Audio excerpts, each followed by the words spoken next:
Baik, Assalamualaikum warahmatullahi wabarakatuh. Yang terhormat Bapak Deden Herianto, MPD. Saya Siti Aisyah Nur Abdillah. Di sini saya mengambil studi kasus manajemen krisis pesantren di masa pandemi COVID-19. Nah, selanjutnya kita akan menjelaskan dulu kasus ya. Saya di sini akan menjelaskan dulu kasusnya. Saat pandemi COVID-19, sejumlah pesantren di Indonesia mengalami gangguan besar dalam operasional, baik dari sisi pembelajaran, administrasi, maupun keuangan. Beberapa mengikuti kebijakan pemerintah seperti apa? Seperti belajar online atau membatasi santri. Sementara lainnya memilih tetap belajar onsite, bahkan ada yang memilih tutup sementara. Nah, jadi di sini tuh waktu pandemi COVID itu pesantren ada yang melakukan pembelajaran online dikarenakan takutnya virus itu menyebar gitu. Jadi waspada. Bahkan ada juga yang ditutup sementara atau diliburkan, maksud ditutup itu. Selanjutnya saya menganalisis menggunakan teori manajemen krisis. Yang pertama ada teori manajemen krisis Crandall DKK. Pesantren itu perlu membentuk krisis tim yang bertugas merespon cepat perubahan situasi. Nah, ini tuh menurut Crandall dan rekannya tuh yaitu Parnell dan Sipilan. Dalam bukunya Krisis Manajemen yang yang judulnya tuh Leading in the New Strategy Landscape. Manajemen krisis yaitu manajemen proses sistematis untuk mengidentifikasi risiko, mempersiapkan diri, merespon krisis, dan memulihkan kondisi organisasi. Yang artinya kita tuh bukan hanya menunggu masalah datang, tapi sudah menyiapkan strategi sebelum terjadi. Ya, gitu. Dalam teori ini juga Crandall menjelaskan pentingnya krisis tim atau yang disebut tim krisis lah gitu ya. Gunanya untuk apa? Yaitu bertugas untuk mengidentifikasi risiko yang mungkin terjadi, menyiapkan SOP atau langkah darurat, mengambil keputusan dengan cepat, serta memastikan komunikasi dan pemulihan berjalan efektif. Nah, yang poin kedua itu ada kerentanan dan daya tahan pesantren. Studi itu menunjukkan bahwa kerentanan pesantren tinggi terhadap gangguan eksternal, tetapi kapasitas itu bertahan atau yang disebut resilience ya, berbeda-beda tergantung kesiapan manajemennya.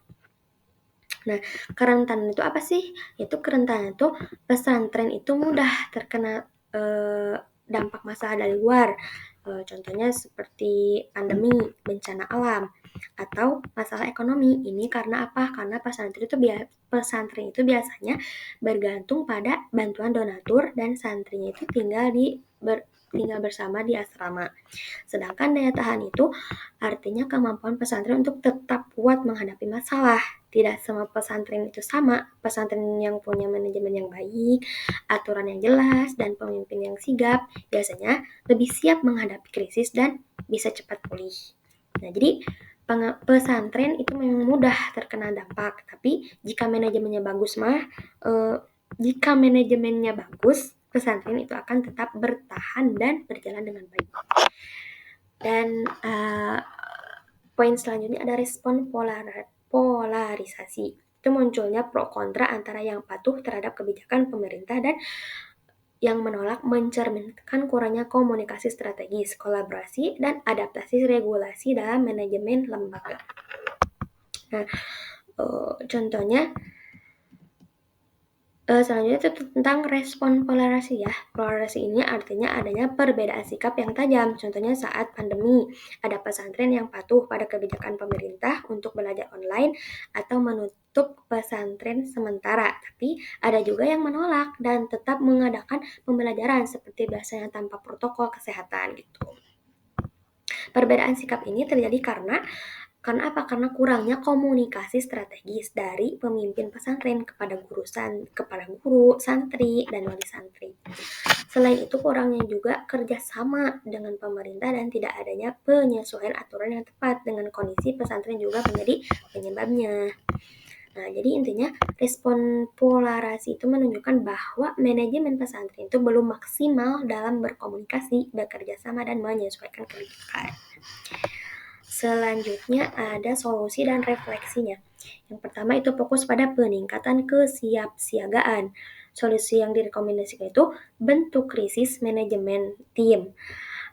Buat SOP untuk kondisi darurat, misalnya SOP pembelajaran online, keamanan santri, dan keberagaman finansial saat gangguan.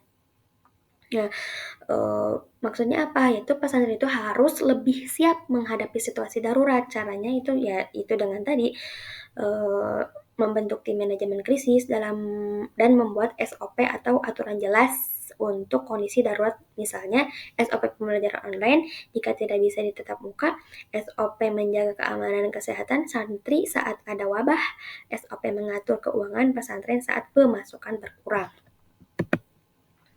Nah, yang kedua itu fokus pada pelatihan digital.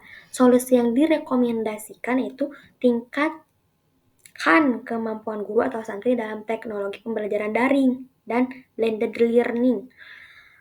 Maksudnya apa? Itu guru dan santri itu perlu dilatih menggunakan apa? Teknologi agar pembelajaran online dan campuran itu menggabungkan pembelajaran tatap muka di kelas dengan pembelajaran online.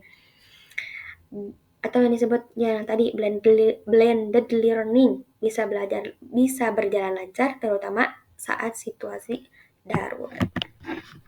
Yang ketiga itu fokus pada sosialisasi dan komunikasi. Solusi yang direkomendasikan yaitu gunakan pendekatan persuasif, yaitu keterlibatan dewan atau pemerintah membangun narasi berbasis nilai Islam, syura, ukhuwah, dan transparansi. Maksudnya apa? Itu maksudnya pesantren itu harus menjelaskan kebijakan dengan cara persuasif atau menjelaskan kebijakan dengan cara yang membujuk dan meyakinkan, bukan memerintah atau memaksa. Dan terbuka kepada guru, santri, wali santri, serta bekerja sama dengan pemerintah. Gunakan juga nilai-nilai Islam seperti syura atau musyawarah dan ukhuwah atau persaudaraan. Agar apa? Agar semua pihak itu memahami dan mendukung kebijaksanaan pesantren. Yang selanjutnya ada fokus pada strategi keuangan berkelanjutan. Adapun solusi yang direkomendasikan yaitu diversifikasi sumber dana atau infak, donasi, zakat buat dana darurat agar bisa bertahan jika pendapatan menurun. Maksudnya apa? Yaitu pesantren itu perlu menyiapkan keuangan yang aman untuk jangka panjang. Caranya gimana? Caranya dengan mencari berbagai sumber dana seperti infak, donasi, atau zakat. Selain itu, buat dana darurat untuk bertahan jika pemasukan berturun. Misalnya saat pandemi kan otomatis bakal turun ya itunya pemasukannya. Yang kelima atau bisa yang terakhir ya ini, itu fokus pada evaluasi dan pembelajaran.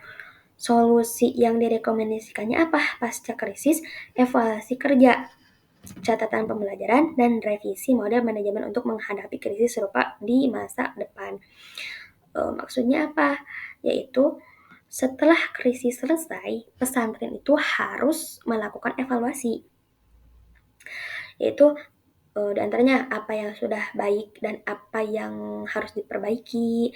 Catat semua pengalaman selama krisis dan perbaiki juga manajemen itu agar jika ada krisis lagi di masa depan, pesantren itu sudah siap nih menanganinya gitu. Tuh. Materi ini saya diambil dari jurnal di Researchgate tentang manajemen krisis pesantren. Artikel ilmiah dari Lingua Cultura jurnal, dan berita pendidikan dari Republika Online. Teori manajemen krisisnya saya ambil dari buku Crandall tentang krisis manajemen. Uh, Alhamdulillah pembahasan ini sudah selesai. Semoga bermanfaat. Amin. Mohon maaf jika masih banyak kesalahan. Wabillahi taufiq wal hidayah. Wassalamualaikum warahmatullahi wabarakatuh.